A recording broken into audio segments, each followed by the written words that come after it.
सभी इंजीनियर्स और सभी श्रमिक साथियों का भी आज इस मंच से धन्यवाद करता हूं।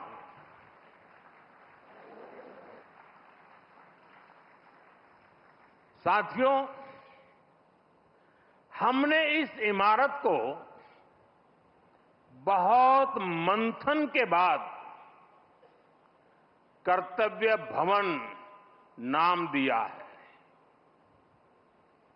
कर्तव्य पथ, कर्तव्य भवन, ये नाम हमारे लोकतंत्र की, हमारे संविधान की मूल भावना का उद्घोष करते हैं। गीता में भगवान श्री कृष्ण ने कहा है, न मे पार्थ अस्ति कर्तव्यम त्रिषु लोकेषु किंचन नानवाप्तम अवाप्तव्यम वर्त एव च कर्मणि। अर्थात हमें क्या प्राप्त करना है, क्या प्राप्त नहीं करना है, इस सोच से ऊपर उठकर हमें कर्तव्य भाव से कर्म करना चाहिए। कर्तव्य भारतीय संस्कृति में ये शब्द केवल दायित्व या रिस्पॉन्सिबिलिटी तक सीमित नहीं है। कर्तव्य हमारे देश के कर्म प्रधान दर्शन की मूल भावना है। स्व की सीमा से परे सर्वस्व को स्वीकार करने की विराट दृष्टि, यही कर्तव्य की वास्तविक परिभाषा है। और इसलिए कर्तव्य ये सिर्फ इमारत का नाम भर नहीं है, ये करोड़ों देशवासियों के सपनों को साकार करने की तपोभूमि है।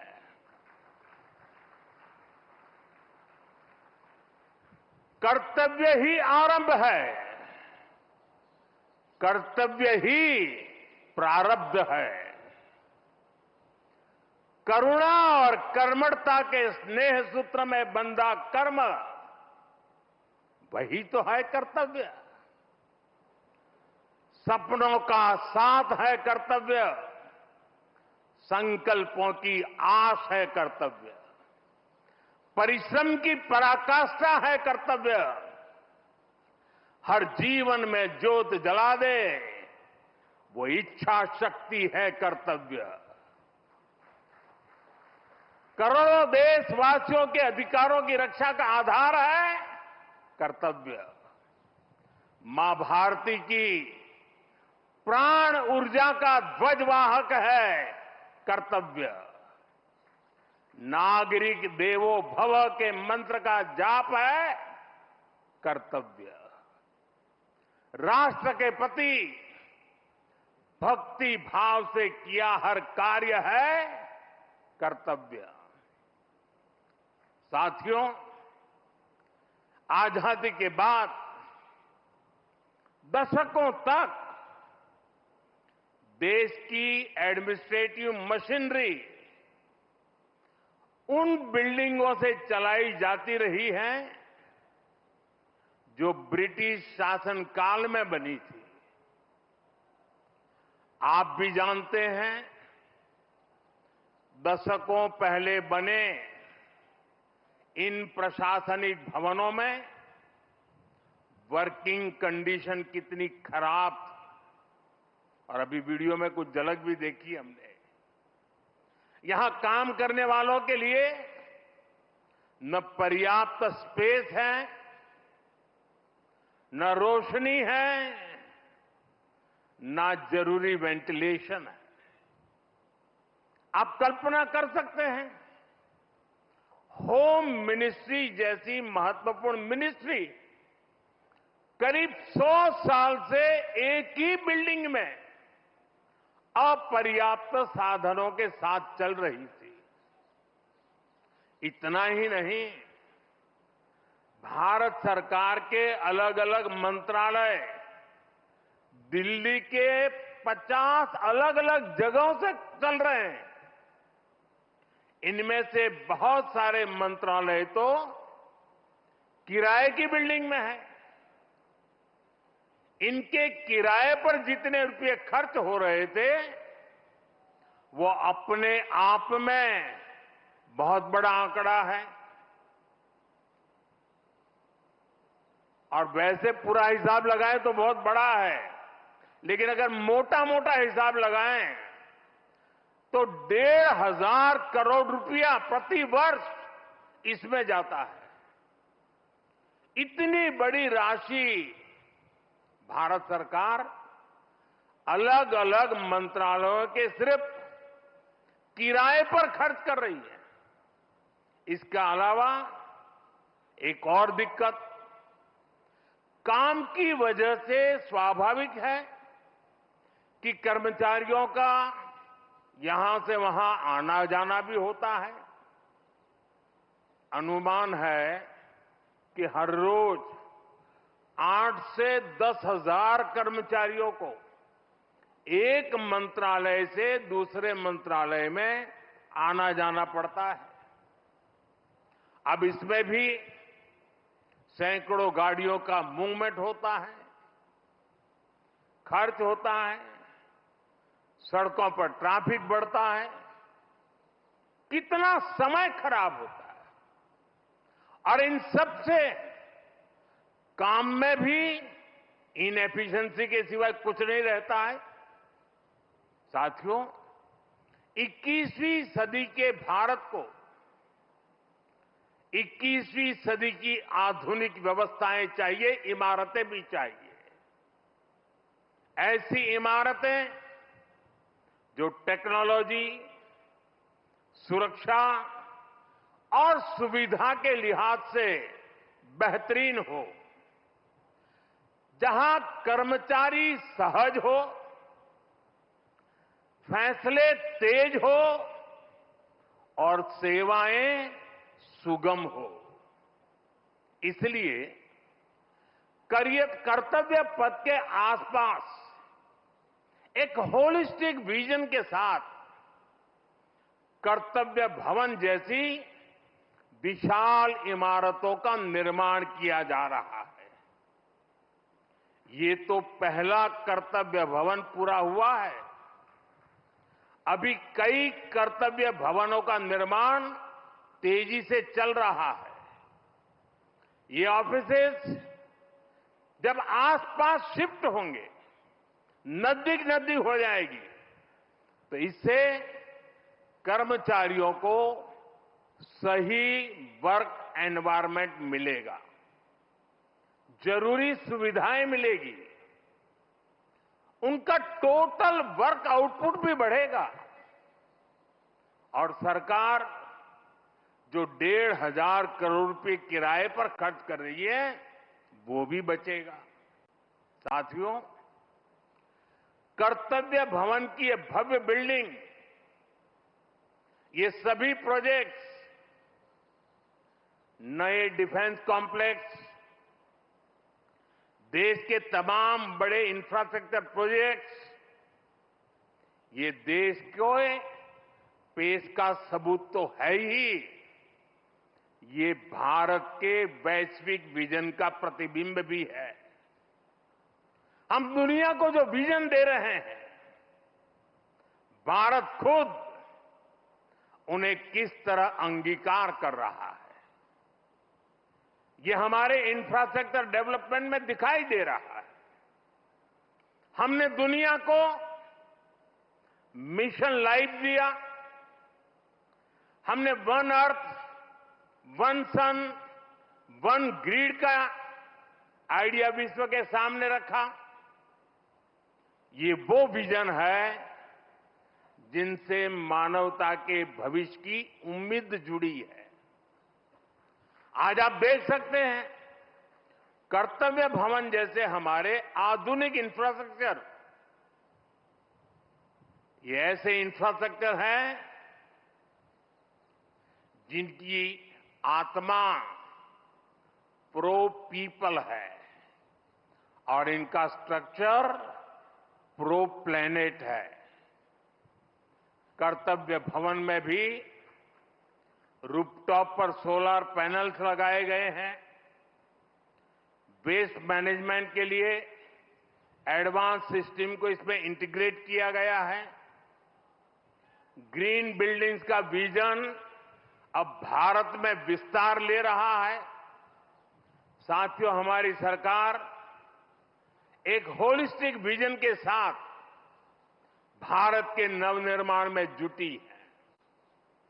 देश का कोई भी हिस्सा आज विकास की धारा से अछूता नहीं है। अगर दिल्ली में संसद की नई इमारत बनी है तो देश में 30,000 से ज्यादा पंचायत भवन भी बने हैं। आज यहां एक और कर्तव्य भवन जैसी बिल्डिंग बन रही है तो साथ ही गरीबों के लिए 4 करोड़ से ज्यादा पक्के घर भी बनाए गए हैं। यहां नेशनल वॉर मेमोरियल बना है, पुलिस मेमोरियल बना है, तो देश में 300 से ज्यादा नए मेडिकल कॉलेज भी बनाए गए। यहां भारत मंडपम बना है तो देश में 1300 से ज्यादा नए अमृत भारत रेलवे स्टेशन भी बनाए जा रहे हैं। यहां बने यशोभूमि की भव्यता पिछले 11 साल में बने करीब 90 नए एयरपोर्ट में भी नजर आती है। साथियों, महात्मा गांधी कहते थे, अधिकार और कर्तव्य एक दूसरे से जुड़े हुए हैं। कर्तव्य के पालन से ही हमारे अधिकारों को बल मिलता है। हम नागरिक से कर्तव्य की अपेक्षा रखते हैं, लेकिन सरकार के तौर पर हमारे लिए भी कर्तव्य सर्वोपरि है। और जब कोई सरकार अपने कर्तव्यों को गंभीरता से पूरा करती है तो वो गवर्नेंस में भी नजर आता है। आप सभी जानते हैं, पिछला एक दशक देश में गुड गवर्नेंस का दशक रहा है। गुड गवर्नेंस और विकास की धारा रिफॉर्म्स की गंगोत्री से ही निकलती है। रिफॉर्म्स एक कंसिस्टेंट और टाइम बाउंड प्रोसेस है। इसलिए देश ने लगातार बड़े रिफॉर्म्स किए हैं। हमारे रिफॉर्म्स कंसिस्टेंट भी हैं, डायनेमिक भी हैं और दूरदर्शी भी हैं। सरकार और जनता के बीच संबंधों को बेहतर बनाना, ईज ऑफ लिविंग को बढ़ाना, वंचितों को वरीयता, महिलाओं का सशक्तिकरण, सरकार की कार्यप्रणाली को बेहतर बनाना, देश लगातार इस दिशा में इनोवेटिव तरीके से काम कर रहा है। हमें गर्व है कि पिछले 11 साल में देश ने एक ऐसी शासन प्रणाली विकसित की है जो पारदर्शी है, संवेदनशील है और सिटीजन सेंट्रिक है। साथियों, मैं दुनिया के जिस भी देश में जाता हूं, वहां जनधन, आधार और मोबाइल जेम ट्रिनिटी की बहुत चर्चा होती है। दुनिया भर में उसकी प्रशंसा होती है। इसने भारत में सरकारी योजनाओं की डिलीवरी को ट्रांसपेरेंट और लीकेज फ्री बना दिया है। आज कोई भी ये जानकर हैरान रह जाता है कि देश में राशन कार्ड हो, गैस सब्सिडी पाने वाले हो, स्कॉलरशिप हो, ऐसी अलग अलग योजनाओं के करीब 10 करोड़ लाभार्थी ऐसे थे। ये आंकड़ा सुनकर के चौंक जाओगे। 10 करोड़ लाभार्थी ऐसे थे जिनका कभी जन्म ही नहीं हुआ था। इनके नाम पर पहले की सरकारें पैसे भेज रही थी और वो पैसा इन फर्जी लाभार्थियों के नाम पर बिचौलियों के खाते में जा रहा था। इस सरकार में इन सभी 10 करोड़ फर्जी नामों को हटा दिया गया है और अभी ताजा आंकड़ा है कि इससे देश के 4,30,000 करोड़ रुपए से ज्यादा 4,30,000 करोड़ रुपए से ज्यादा ये पैसे गलत हाथों में जाने से बचे हैं। आप कल्पना करिए, 4,30,000 करोड़ रुपए की चोरी। अब ये पैसा देश के विकास में काम आ रहा है। मतलब लाभार्थी भी खुश हैं और देश का संसाधन भी बचा है।